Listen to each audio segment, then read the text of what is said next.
舞台交给两组，加油！加油！高跟鞋，高跟 house。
麦卡也太厉害了，然后我也蛮眼睛在看他。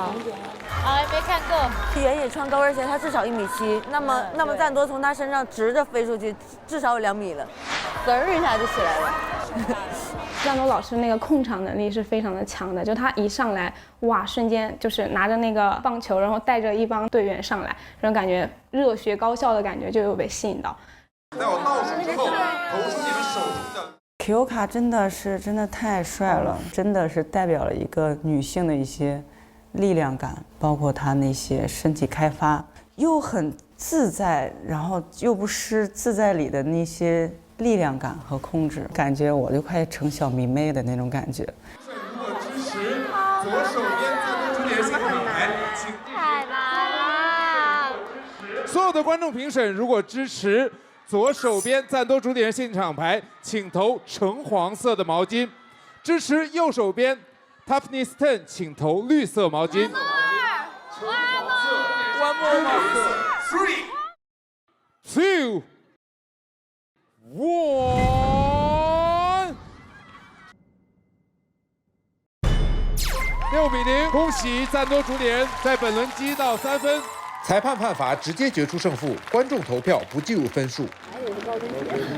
高跟鞋 YYDS 太想赢了，他们在拼命了，你知道吗？管理对面是 Q 卡还是谁？我上来了，台子就是老娘的。对，就是这种感觉。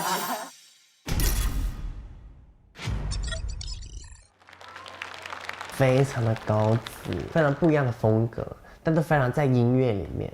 他们 more chilling， 抓住那个歌的花花公子的感觉，而这边还是一样专注他们的 dancing， 但他们有玩耍的感觉。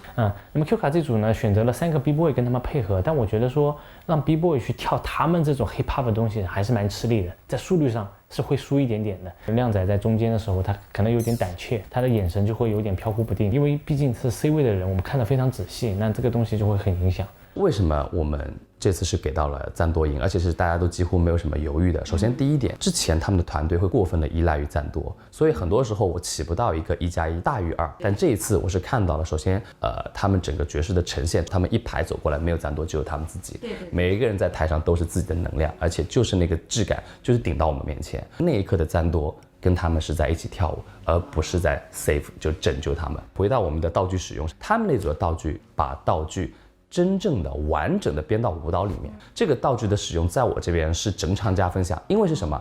他真的用了道具。